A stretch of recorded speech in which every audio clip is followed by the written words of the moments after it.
Hello, and welcome to the Top Floor, a podcast where CEOs from Charlotte, North Carolina get to tell their leadership journey.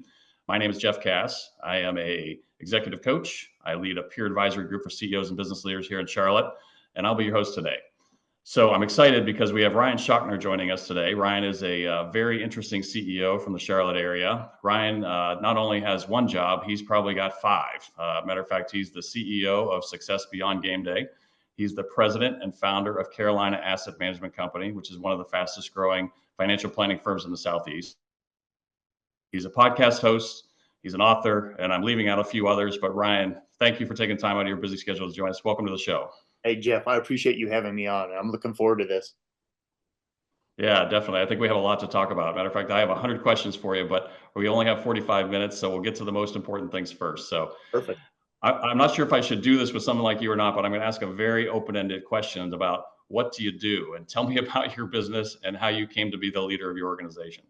It's a good question. Basically, the shortest answer I can give you is we measure mindset and we measure emotions and those sorts of things. And what that means is, everyone's been trying to figure out how can you quantify and measure grit, heart, storytelling, curiosity, mindfulness, these sorts of emotions.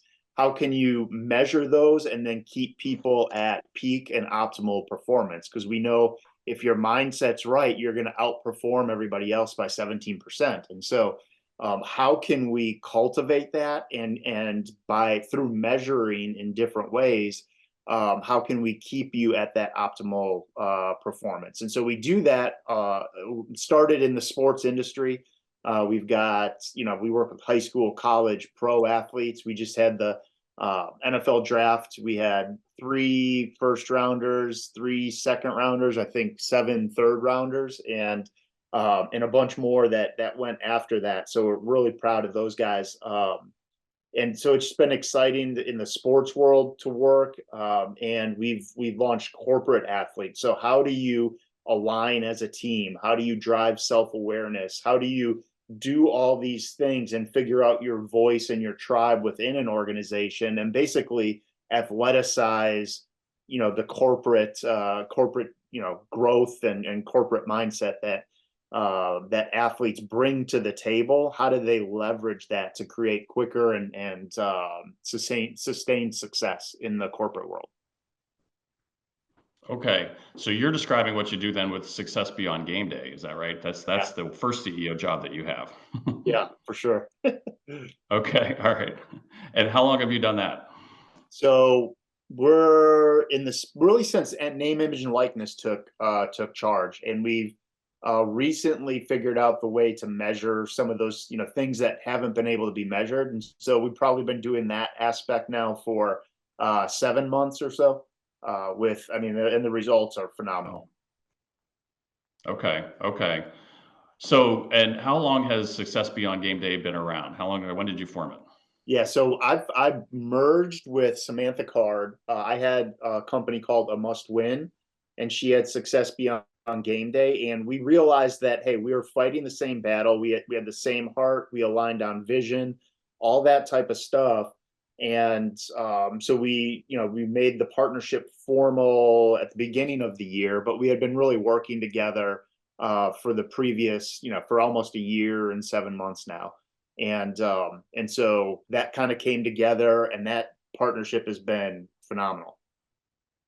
Okay. Can you talk maybe about that vision that you were talking about that aligns? Because maybe that was partly the genesis for you of why you came together and what you're doing today, what motivates you to do this.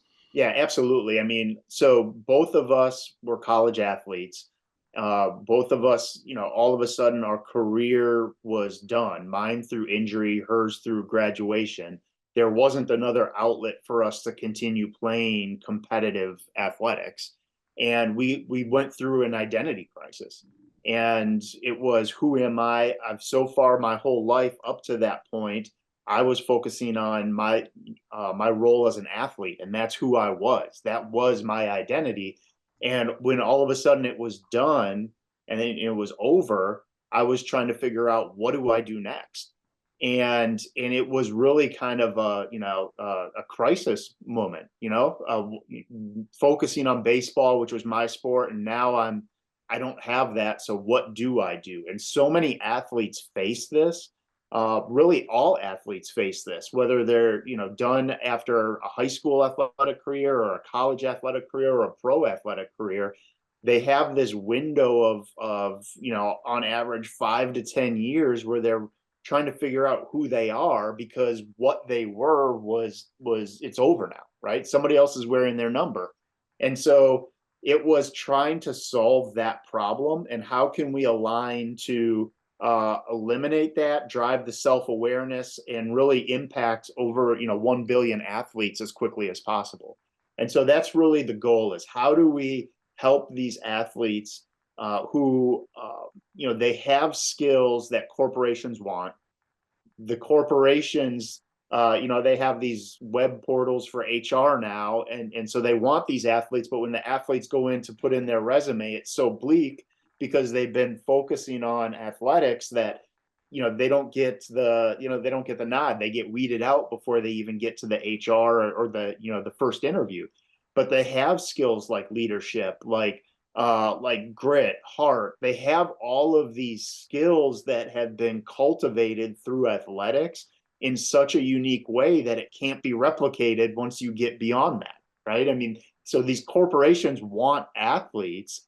And so how do we help the athletes then realize this and put them in proximity to these corporations so that they can, learn how to talk about their strengths, their weaknesses, and the value that they can bring to a corporation in a way that connects with that corporate life, and gets them into this next life quicker and with more success.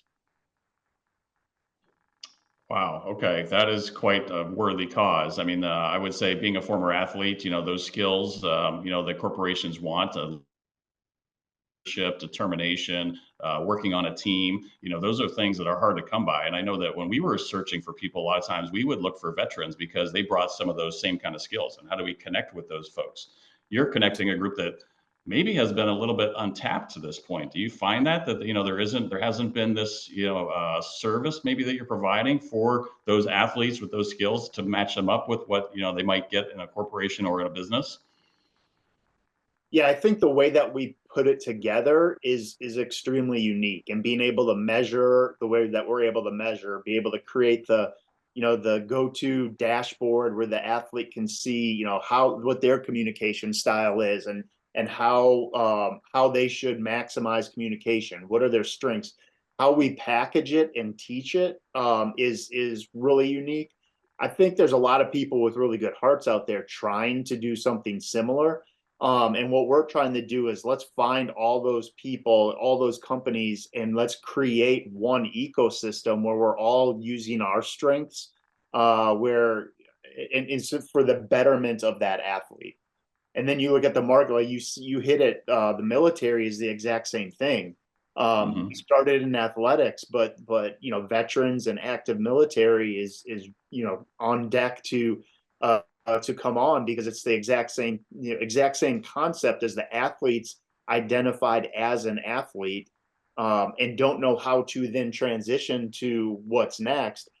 The military and they do the exact same thing. They've been in the military for 10, 15, 20 years, and they've had one filter on everything. And how does the skill sets that they've developed translate then to the real world? What are the jobs based on their strengths that they would enjoy, and because of those strengths would see success in? How can we kind of give them a jump start with a level of self-awareness, and then show them how to apply it to different opportunities so that they can transition quickly and successfully? When I talk to a lot of CEOs in my line of work, and drawing on my past history for the last probably 7 years, finding talented people was probably one of the top two things that I would say most companies would put on their list. So finding a way to marry up, strong potential performers, or maybe even diamonds in the rough, maybe you'd call them, to, what a company would need is got to be a need that you find, everybody you talk to is desiring, right? Oh, absolutely. I mean, I think it's identifying the skill sets that certain positions within the corporation or on the field, what do you need in that skill set? Do you need someone that has the ability to plan strategically and then take action on that? Or is it a position where you need somebody that is more analytical and will follow needs to be able to follow the strategy, but isn't strong enough in creating that? And so how do you identify who those people are, but then provide the resources necessary for them to flourish inside of those roles, right? So how do you identify those people? How do you feed them what they need to feed in order to produce the results that you want? And it's identifying all of that type of stuff, and then again, giving them the environment, giving them the training that they need to just excel and create massive success for themselves, because if they do that, then it's massive success for the company. Yeah, no doubt about it. No doubt about it. So I don't want to limit what we're talking about here, because this is just one aspect or one company that you're leading, right? So there are others. Tell us a little bit about Carolina Asset Management and how you started that business. Yeah, so that's what my baseball career ended, and I needed to figure out what I was going to do. And there's a funny quote when Tom Brady got before he got drafted, he was out walking with his parents, and he's like, "Yeah, I don't know if this is going to happen, and I'm probably going to have to go sell insurance and get into financial services." Like all the other athletes. And so that's what I had to do, right? That was the industry that, they saw. The benefit was they saw how the athletic skill set could flourish inside of that business model. And so I got an internship and I did really well in that internship. And then that turned into 25 years in that business, and still going. And it was an environment where I could, again, use the cultivate the skills that I had learned through athletics and leverage those into the business world to see success, feel that competitive piece of it. And so I built that, moved to Charlotte in 2003, and built that. Took the long time to build, but we were in a number of different states and a number of advisors, and yeah, it's that one's been fun too. So you've had quite a growth record there from a little bit that I've read. Can you talk a little bit about how you did that? Maybe in terms of how did you build the team, the successful team, and what was the strategy that helped you kind of get to there? Yeah, team is probably the right word, right? I think a lot of times in that financial services space, you view it as a silo and an individual, and it's the me against the world. And it was being able to identify people's skill sets and how they could best fit together. I mean, you think of it as building a team as you have all these pieces to the puzzle, and they'll only go together in a certain way in order to make that picture visible. You can't force one puzzle piece into another puzzle piece unless it naturally fits. So how do you leverage people's strengths, give them the freedom then to go out and do that, and then have the support and that they need to continue to do that and see success with however they define it. So it's really the ability to build the teams, and then give them each individual freedom to do what they're best at without a ton of restrictions, right? And I think that's really what grew that business really quick, right? Is a lot of times in the financial services space, you come in and you have to build this on your own. And until recently, the team concept, the team mindset was really shoved to the side. While it was embracing that, understanding that people need people, they need the support system in order to flourish, and lets them do what they're good at instead of making them do things that they're not good at in addition to that, right? Then you get the defeated and you start to, question what you're doing. And so, that's really how I grew that business to where, we were one of the fastest growing in the Southeast, which is really cool. So there's an awful lot you said there, and I'm thinking about my experience in leadership and, first of all, in hiring the right people and the right team. As I look back, I remember a time when I was probably batting 500 on my hiring, and I remember one of my coaches said to me, one of the challenges is you got to be able to visualize kind of what the skills are of that person and match it up with the skills of the job. And you have to think about those skills of the job. And you were talking about this earlier.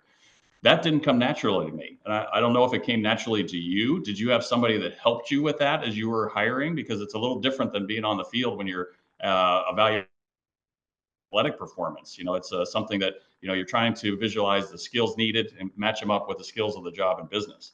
Yeah, I think I learned through failure, so I messed it up so much. But it wasn't the failure of the individuals I brought on, because they all had strengths and they were all good people, and they all had really good qualities. So it was, how could they have had a better experience or had success?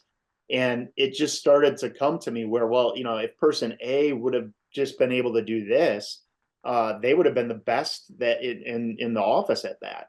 And this person was really good at this piece, and they hated doing what person A did. And so it started to just evolve. And so, it was really through failure that I learned to adapt and figure out, we're all trying to go, and it's a very competitive space in financial services. Everyone's looking for advisors and all that sort of thing. And so, how do I broaden that funnel and get people working together to accomplish things that are bigger than versus finding and fighting over the same the same handful of individuals.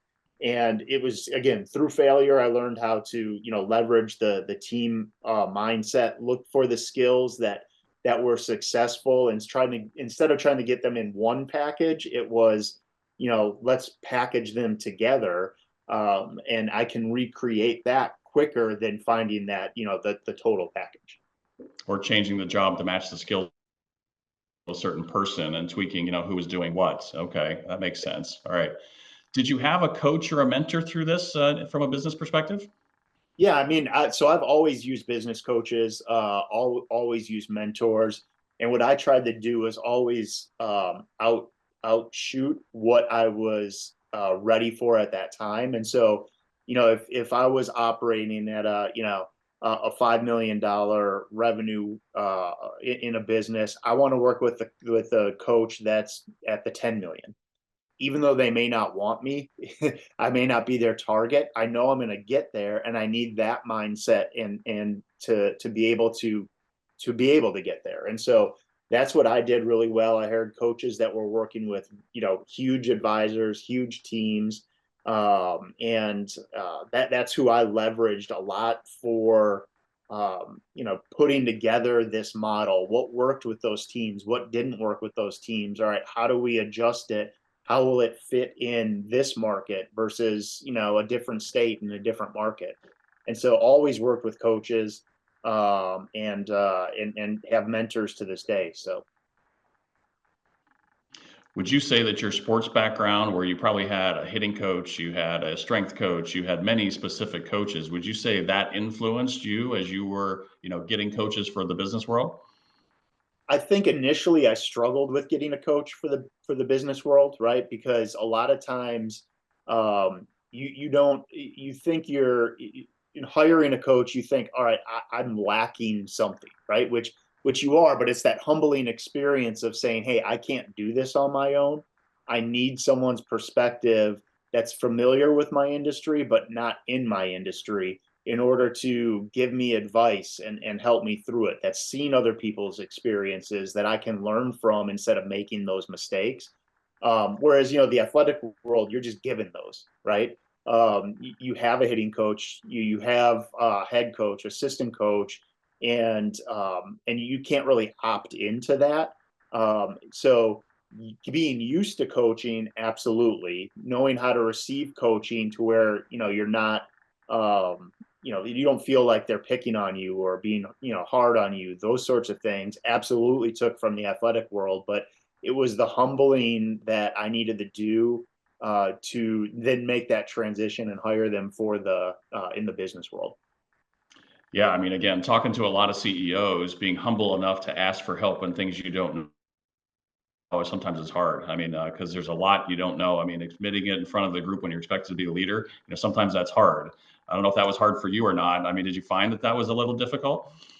I think once I got to the point where I knew I needed it, I was ready for it. I think what I did previously was I tried to fit the coaching or try and get advice from people that were within the organization, which I still do, and I value that. But I at the same time, they don't have the ability to look down from outside the organization and see what's going on, right?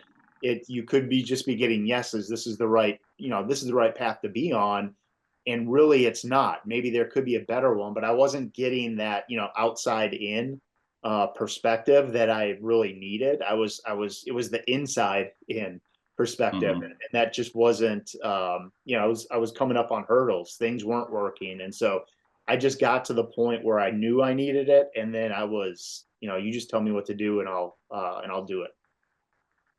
Well, I would say this in my practice today: the diversity of perspective is so important, and that's what you're describing. That's kind of what you had kind of realized that if you're always working with the same people or similar people from a similar background, you're going to get similar type of results. But if you want something different, you're going to have to look outside of that. So that's interesting that you came to that conclusion.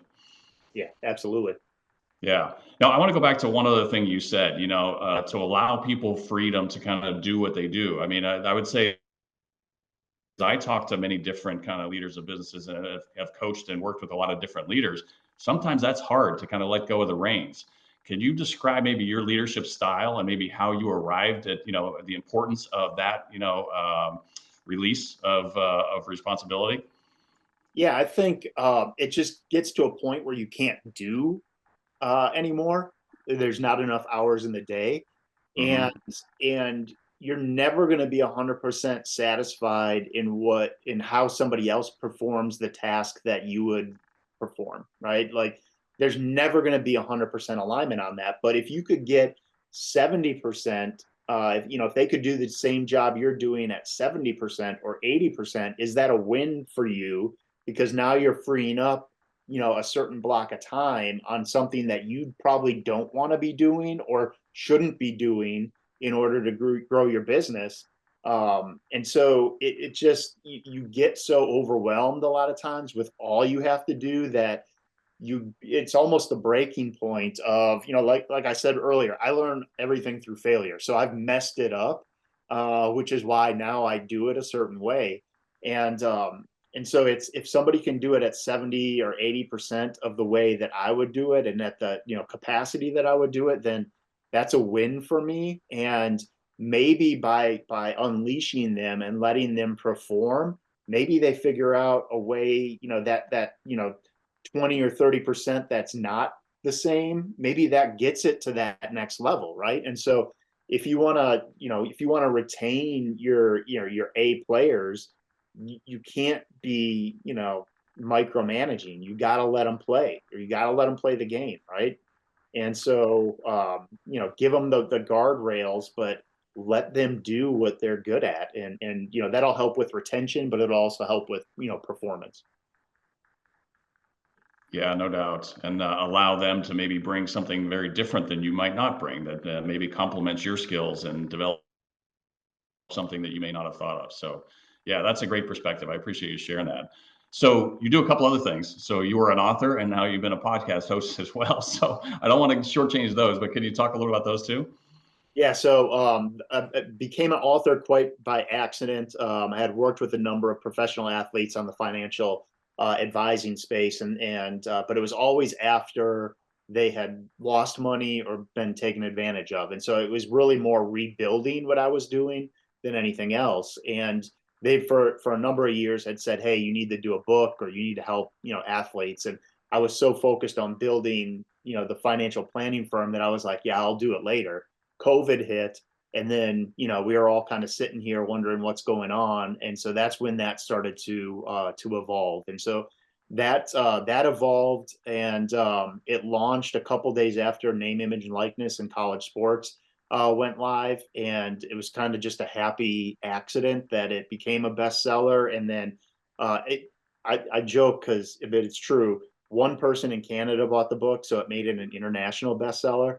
So I'll take it, but that the international part is a little overstated. But again, it's out there, so I'll take it.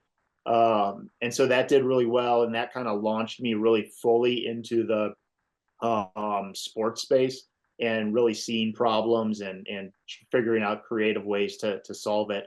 And the podcast just came along because NIL and name, image, and likeness had such this. The media was positioning it one way, and to me, I saw it as something different. Right, there's always kind of been this butting of heads between academics and athletics, and which one's more important and all that sort of thing.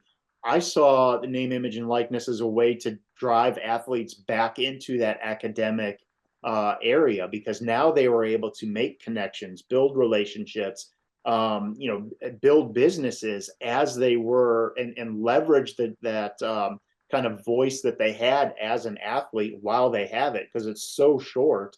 And that would then drive them back into, well, how do I market myself? Well, there's a class on this. How do I sell myself? Financial, like there's all these. And so that's how I saw it, right?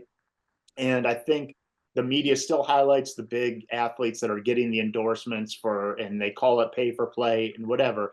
There's that aspect, but there's so many other athletes, probably more so than the big name athletes that are getting money, that are building businesses, helping the community, completely transformed where they were going in life because of name, image, and likeness, because it gave them an opportunity to try entrepreneurship or different ideas they had at a young age, where they didn't really have to worry about failing.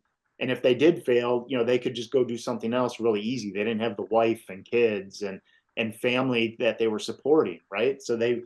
And that's really what it was. And so I wanted to get those stories out there.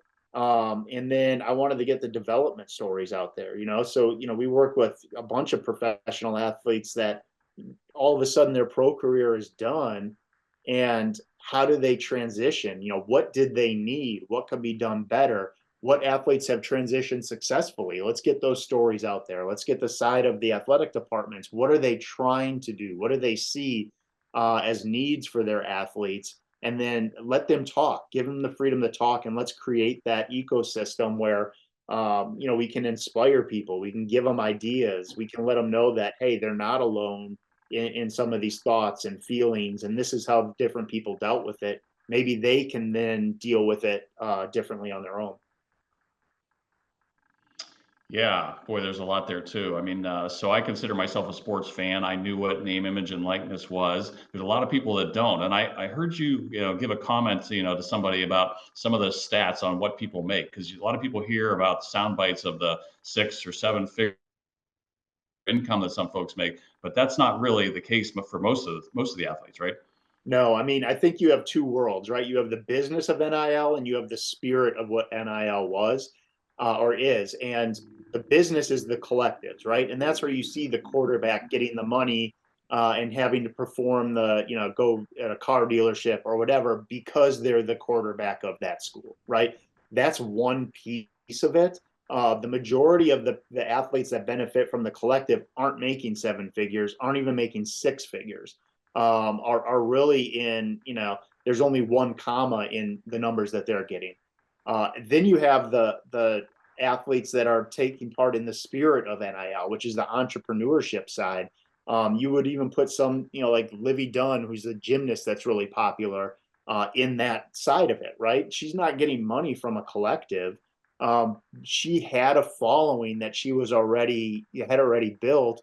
And when name, image, and likeness passed, she just took advantage of that, right? She was in the right place at the right time. But there's athletes that are at the Division III level that are, now with being sponsored by Lululemon and big companies that are going towards these athletes because they find a way that they can connect with, their peer group and an audience. And so that's really, to me, what it was. It's not, and on average, they're making like, $1,500 to $3,000. It's not a lot. And but they feel good about it, and they should be able to do that. And that's really the majority are in that range versus the seven-figure range. Yeah, and NIL along with the transfer portal has really changed college athletics a lot. Maybe can you just touch on that? Because I think what you're doing is you're providing a lot more depth to this discussion than probably the general population hears, in general through the news. Yeah, for sure. Yeah, transfer portal has changed it. It's really what it's affected is the high school athlete, right? Because it's the supply and demand. You have increased demand now for these scholarships, but you have the same limited supply.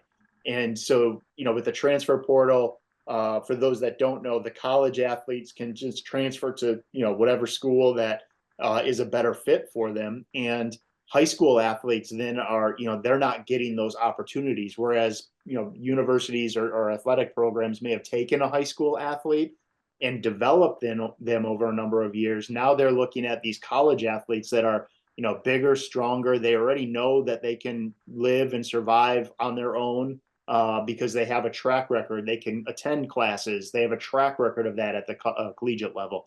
And so now those athletes are getting a lot of opportunities, right? And then combined with NIL, that's where you see some of the, an athlete starting at what they call a mid-major going to, a big Power 5 program, and there's some NIL money that's available for them and all that. And so really what has changed is how coaches are recruiting and how high school athletes are being recruited. And so looking at it now as a development opportunity, how as an athlete can you prepare those high school athletes when we work at that level to really figure out who they are and recognize that, hey, going D1 is something you want to do. Why put a timeline on it? Why not go to a mid-major, get playing time? Because that's the only time you're going to develop is when you're on the field playing. So go there. If that's not the right fit at some point, now we can leverage this transfer portal to go to a larger university and maybe get some NIL money from the collective and those sorts of things. And I think you saw it really clear with March Madness this year, where a lot of the players that were, you had the Indiana State guy, the North Carolina State guy, the Tennessee guy, who were all products and leveraging the transfer portal in different ways, right? The North Carolina State guy started one place, went to Winthrop, and then transferred to North Carolina State. And now, he's thriving at that opportunity. Sometimes these athletes just need that environment to be able to play, figure out who they are as a person, and then where they can go to actually thrive and where they would fit in best. And you can make that decision later on in life now because of the transfer portal versus as a high school athlete having to make that decision and commit when you're still really trying to figure out who you are. And so, yeah, there's a lot going on with NIL, transfer portal, but at the end of the day, what we're focused on is really trying to help them figure out who they are with data, with evidence, at the core. What are their strengths, weaknesses, opportunities? What are the threats to them? And then help them figure out how they can become the best version of themselves as athletes, but also in parallel, as outside of being an athlete. How do you develop who you are to where athletics is just something you do? It's not who you are. And how can you leverage that to achieve success in life? And that's really where we landed in that space. Yeah, I mean, I could see for a lot of younger athletes that became who they were most of the time because they didn't have exposure to other things. So I think you're really, you're filling a need there that is important. Now, let me shift gears a little bit here. I want to go back to the author space. Did you ever see yourself being an author of a book? No, I'm dyslexic, so I don't know how many books I've actually.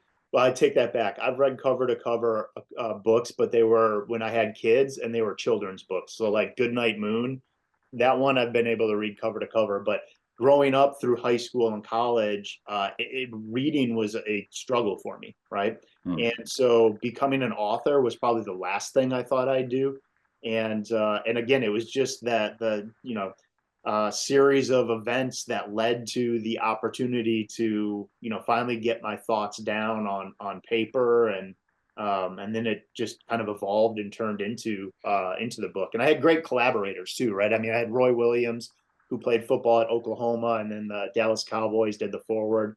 Anthony Tolliver, who was 14 or 15 years in the NBA, gave his insights on each topic from the lens of being a pro athlete. A number of other athletes that mainly in the football space that contributed stories and viewpoints and all that sort of stuff that I got really lucky with it, that these guys really wanted to help out, and then it was just the timing that was created by COVID and everything. So, not being a reader, talk about the process of writing this book. I mean, to me, it's a daunting task, and I read a fair amount. I'm just wondering how that was for you and how you actually accomplished it. Yeah, so what I wanted to do, big picture, was um, you know create what is normally a dry topic, which is personal finance, and put some color to it and make it interesting, right? And so I talk about and all different types of financial topics, but I talk about stories that are real life stories that happen to athletes, so that when we as non-athletes go in and live them, like, people have been through this, right? We're not the only one that has bad credit, or doesn't live on a budget, right? So let's create the stories and create some kind of fun and excitement around it, and then let's take the topic and let's translate it into the language of sports. So let's equate credit to your stats as an athlete, and why you want good stats, why you want good credit, and let's just draw the parallel there, and then let's give them some application. This is how you actually do it, and let's make it really simple, really easy to read, but let's keep it fun, right? And so that's kind of the trend that I did throughout the book, and I dictated it. So we have Siri, and at the time Microsoft Word came out with the dictation thing, and I just would talk on topics, and then the cut and paste and rearrange them in order and that sort of thing. And so I wasn't, I hunt and peck when I type, so it wasn't going to type out the whole thing, but the dictation thing really helped out. So, did you work like an hour a day, 2 hours a day? How did you budget your time when it came to that? I got up earlier, and it was really kind of whenever a thought popped into my head of, hey, I should add this. And so then I'd just dictate it, whether it was on my phone or at the computer. But yeah, there was a lot of downtime during that period. I mean, you think the financial markets crashed. And so we were comforting a lot of people, but they weren't very long phone calls. So Mhm. I had some extra time, but it was really whenever, an idea popped into my head, or, hey, I should say something this way, or this is how I need to relate it. So it was really kind of sporadically throughout the day. Not a ton of just dedicated time to doing it. Okay. How long did it take you to write the book and get through the editing and everything from start to finish? Well, luckily I didn't have to edit it. Somebody else did that for me. Mm. It wasn't that long. It was probably 3 to 4 months. That through the dictation and the layout and all that kind of stuff, and but then the editing goes in, and then the publishing aspect, and so that's really what takes the time. So all in, it was probably a year and a half to 2 years, from start to finish. But my part in it was relatively short. Okay.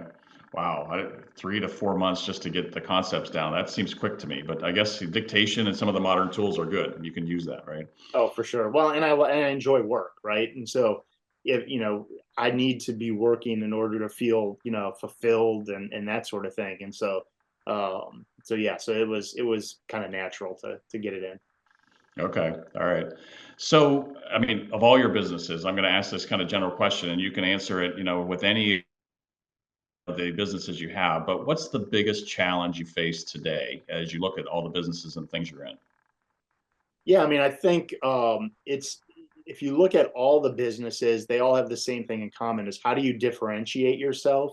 And it's all about customer acquisition, right? And so, how do you position what you're doing so that people see the solution in what you're providing versus the product, and they focus on the product and cost and all that sort of thing. And so that's really where, when I look at how these different things, that all these different things that I'm doing, how they really be when they became successful, how they became successful, it was showing people the vision of what it could do for them, and then they're selling themselves on it, right? Then they Mm. understand, oh, I can really use this.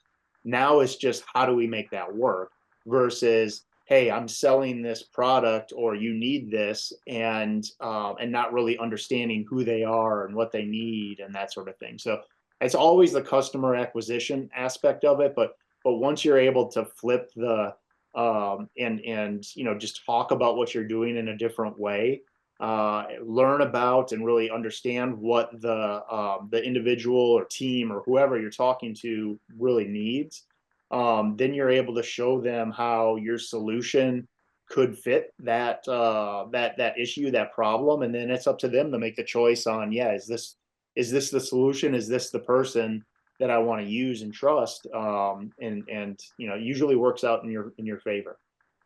Okay. So as you're developing kind of the differentiation and the pitch, so to speak, maybe the elevator pitch, do you have folks that help you with that, or is that something you do primarily in the company? Yeah, so it was primarily me. Yeah, I mean, it was in myself and Samantha. We go back and forth and figuring out, what is the best way to, who is our target, who is the real target, who's going to take the information and implement it quick, who's going to, is there, if we go to a different target, is it going to take, jumping through some hoops and going through different, a bunch of different meetings. So who can understand it and then act quickly to implement, that's really who we go to. And so that tends to be like the head coaches and that sort of thing.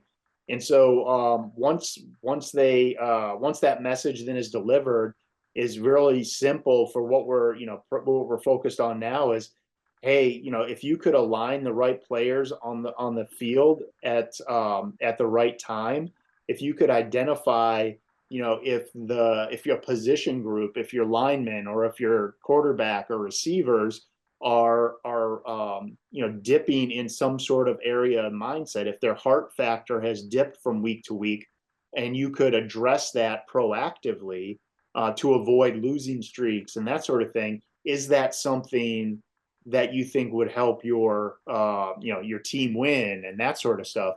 And so the answer inevitably is going to be yes. Well, then what if we could also take that, so you could communicate the right way with them so that they get what you're trying to communicate quicker, and they implement it quicker? What if we could at the same time develop them as people outside of being an athlete, so that when they're out there in the world, they're talking about, yeah, this program with Notre Dame or Clemson or whoever, really, like, I learned who I was. Now they're a champion for you, versus what we hear from a lot of athletes is, yeah, I mean, I played sports there, but once I was done, like, I wasn't, they forgot about me, right? So how can we at the same Hmm. time create that type of stuff and create wins for you on the field? Is that something that you would want to learn more about? If we could actually measure these things, and so that you could act on data and information. And I mean, from Super Bowl coaches all the way down to high school coaches, they're like, oh yeah, this would help big time. Like, these are the problems Hmm. I'm having. Can it solve this? And now you're in a conversation about solving a problem versus, hey, this is what I do. You need to buy it because it does this, right? You don't really understand their problem. And so yeah, it's trial and error, it's collaboration, it's figuring out, again, what who your target is, what is going to interest them, and be relevant to them so that they can then take action on it. Yeah, and I imagine you have some coaches that have a certain way of dealing with folks. You think of the old school coach that just yelling was the way to kind of get people to do certain things, and then you have someone that maybe is learning all the time, and they want to find a different way to get to what everybody wants, which is more wins and more consistency. I Yeah. assume you find many personalities in those coaches. Oh, for sure. I mean, but if you look at the most successful coaches, and we'll just take football, right? Because we're in the Southeast, and this is like the football, Hmm. capital, right? The most successful head coaches are CEOs of the program. They're not necessarily coaching now, and that's just how coaching is developed, right? They're not teaching the blocking and tackling. That's why Chip Kelly left UCLA to go be the offensive coordinator at Ohio State, is because he wanted to get back to coaching. He didn't want to run an organization, right? So if you look at running, the most successful coaches need to, and if they're not, need to adapt to get to that mindset of, I'm the CEO. And as a CEO, the information that you need, how you deliver, how you communicate is different than as a coach. And being able to figure out who aligns with how you're going to coach and how you're going to communicate, can you, as much as possible, that 70 to 80%, replicate how you would do that role, get the right person in there, but then all the way down to the players. How do you make sure that you getting the right players for organizational alignment that are going to fit with the coaching styles you have, so that communication is not an issue. You have the right strengths, all that sort of stuff. So yeah, I mean, once they understand that piece of it, then yeah, I mean, it resonates. Coaching has changed, different personalities, but once they embrace that, then they know, just like I did, that, man, I'm out of my element on this. I need someone now that can help me, and someone internal isn't always the right person. Let's take some data. Again, being able to measure some of this stuff really helps. And then let's figure out how to really build this team, so that they can accomplish their goals. The athletes accomplish. Everyone wins, right? And that's what we're trying to create. Okay. And if I'm not mistaken, you work with athletes from all levels of collegiate sports, even high school, and all sports. Is that correct? Yeah, all sports. So we, everywhere from volleyball to softball to football, basketball, baseball, all, Olympic sports at the Mm. college level. Yeah, you name it. High school, we work with teams. We work with club teams. We work with, pro organizations, pro athletes on the individual basis, and then colleges across the country, mid-major, all the way up to Power Five. So. Okay. But the connection for you is the coach. Your connection really is getting to the right coach that fits that profile we're talking about here, right? Yeah, I mean, the coach, regardless of where they coach, they all want to do the same thing. They want to win, and they know that there's a challenge communicating with the team that's coming in, the team that they have, right? There's generational gaps in there where it's being able to relate and communicate. And so anybody that wants to win and win more and have a better kind of more cohesive team, we can tend to be a good fit and help create that, right? Help establish that. So yeah, the Okay. coaches, they tend to implement quick. There's less layers there to for them to recognize value and then take action on it. So I want to be a little mindful of the time. We got just a little bit of time left, maybe 5 minutes. I got two final questions for you here. Okay. So tell us, if you would, what have you learned about yourself in your career and this journey to where you are today, leading multiple organizations and, accomplishing so much? Yeah, I think it's, you need the right team around you, and you need to play to your strengths. And it's the delegation piece that we already talked about. Learning that sooner would have been a complete game changer for me, right? Embracing that sooner would have been a complete game changer. Yeah. Okay. All right. So maybe that leads into my last question. What advice would you give to a new executive or a new CEO? I mean, that sounds like one of the things you would say to them. What else would you say to them? Yeah, for sure. I mean, make sure that there's alignment within, especially that top layer of the people that report to you, and then one level underneath. Make sure that there's alignment, not just agreement, but alignment in what you're doing, how you're producing it, right, and then get the right people in the right positions and let them do their job. And what happens if you don't have alignment? Because always, I mean, sometimes you have folks that completely disagree with certain things. So how do you work through that? Well, you got to make a decision at that point. Do they have, is there a valid concern or a valid point that they have, or is it just, insubordination and they want to do their own thing? And it's hard a lot of times, but you've got to make decisions. I mean, that's what you do as a leader. You have to make decisions. And sometimes it's, you got to take player out of the game and put someone else in. I mean, you look at athletics, that happens all the time where, your star isn't performing and you got to get them out, right? You ship them out. Terrell Owens is probably a really good example. Super talented, best receiver on the field at whatever field he played at. But there wasn't alignment on how the organization was going to work inside the locker room and those sorts of things, and so he got shipped out. And then those teams tend to go on and win and operate a lot better. So it works. Sports is such a mirror for business and life that it's kind of funny sometimes, but you got to make the hard decisions. That's what you get paid to do. Yeah, you got to have the right team. You got to have the right people on the right seat of the bus, so to speak, right? And if they're not, able to be on the bus, then sometimes they gotta go off of it, right? I mean, that's kind of the message you're giving here. Exactly. Well, Ryan, listen, I think I could talk to you for the next 3 hours here. I really enjoyed this. I think everybody will enjoy this. Appreciate everything you've done and you shared here, and I really thank you for being. Yeah, absolutely, Jeff. Hey, I appreciate this very much. I appreciate the show and everything you're doing for CEOs here.